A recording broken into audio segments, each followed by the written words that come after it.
পৃথিবীর ইতিহাসে কিছু দেশ আছে যারা শব্দ করে শক্তিশালী হয়নি, বরং ধীরে ধীরে নিজেদের তৈরি করেছে। চীন ঠিক সেই ধরনেরই একটি দেশ। একসময় তারা ছিল একটি ডেভেলপিং নেশন, আর আজ তারা বিশ্বের সবচেয়ে বড় মিলিটারি পাওয়ার্সের একটি দেশ। কিন্তু প্রশ্ন হলো, এই শক্তি আসলে কতটা বড়, আর এটা কিভাবে তৈরি হলো? চলুন বিশ্লেষণ করি বর্তমানে চীনের সামরিক শক্তি আসলে কতটা শক্তিশালী। Ground force. চীনের সেনাবাহিনীকে বলা হয় পিপলস লিবারেশন আর্মি, PLA। এটা শুধু একটা আর্মি না, এটা একটি পুরো ন্যাশন লেভেল ওয়ার সিস্টেম। তাদের অ্যাক্টিভ সোলজার রয়েছে প্রায় 20 লাখ, মানে 2 মিলিয়নেরও বেশি ট্রেন সোলজার রেডি আছে একসাথে অ্যাকশনে যাওয়ার জন্য।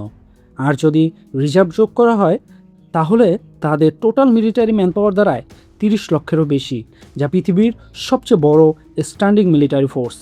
তুমি কল্পনা করো, একটা দেশ যদি একসাথে 20 লাখেরও বেশি ট্রেন সোলজার মোবিলাইজ করতে পারে, তাহলে যুদ্ধ শুধু যুদ্ধ থাকে না, সেটা হয়ে যায় ম্যাস অপারেশন। এটাই চীনের গ্রাউন্ড রিয়ালিটি। চীনের কাছে আছে প্রায় 5000টিরও বেশি মেইন ব্যাটল ট্যাঙ্কস, যার মধ্যে টাইপ 99A ট্যাঙ্ক হচ্ছে সবচেয়ে বড় অ্যাডভান্স ট্যাঙ্ক, যেটাকে বলা হয় China's answer to modern warfare. আর পুরো আর্মার্ড ফ্লিট মিলিয়ে তাদের 3,50,000-এরও বেশি মিলিটারি ভেহিকেল রয়েছে।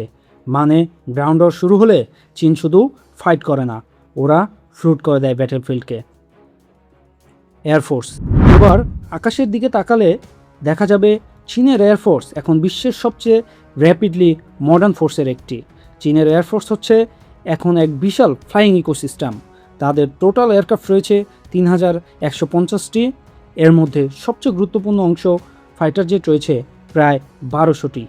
এখানে আছে উন্নত প্রযুক্তির J-10 এবং J-16-এর মতো ফাইটার জেট, এবং চীনের সবচেয়ে ভয়ঙ্কর J-20 স্টেলথ ফাইটার।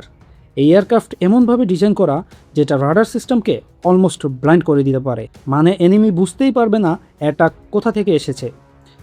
চীন শুধু প্লেন বানায় না, ওরা বানায় layered air dominance system, stealth attack, long range bombing, drone storm capability সব একসাথে কাজ করে একটা ইনভিজিবল স্কাই আর্মি তৈরি করে। এখন যুদ্ধ শুধু গান আর ট্যাঙ্কস না, এখন যুদ্ধ হলো ভিজিবিলিটি ভার্সেস ইনভিজিবিলিটি।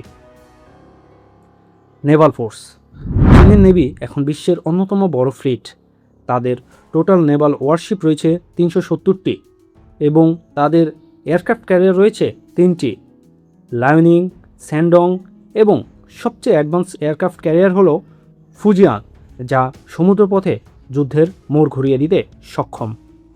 তাদের ডিস্ট্রয়ার রয়েছে 50টি, এর মধ্যে টাইপ 55 ডিস্ট্রয়ার সবচেয়ে পাওয়ারফুল, এবং চীনের ফ্রিগেট রয়েছে 70টি, সাবমেরিন আছে 60টি, এর মধ্যে রয়েছে নিউক্লিয়ার পাওয়ার সাবমেরিনস, যা সাইলেন্ট আন্ডার ওয়াটার স্ট্রাইক করতে সক্ষম।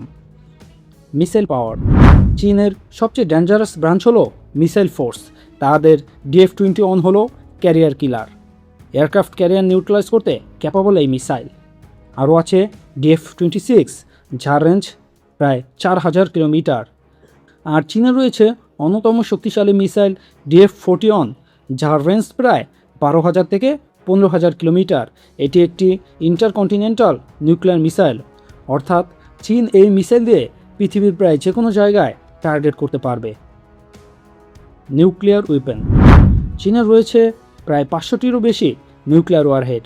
চীন এখন দ্রুত তাদের নিউক্লিয়ার ক্যাপাবিলিটি এক্সপ্যান্ড করছে, কারণ মডার্ন জিওপলিটিক্সে নিউক্লিয়ার পাওয়ার মানে যুদ্ধ না, এটা ডিফেন্স ব্যালেন্স, যা চীন খুব ভালোভাবেই জানে। সব কিছু মিলিয়ে এটা শুধু একটা মিলিটারি ফোর্স না, এটা একটা strategic global system.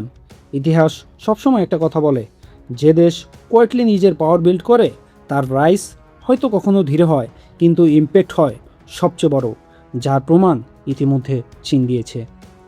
So viewers, এই ছিল আমাদের আজকের ভিডিও। এরকম ভিডিও আরও পেতে চাইলে চ্যানেলটি সাবস্ক্রাইব করে রাখুন। সবাই সুস্থ থাকুন, ভালো থাকুন, আশেপাশের সকলকে ভালো রাখার চেষ্টা করুন। আল্লাহ হাফেজ।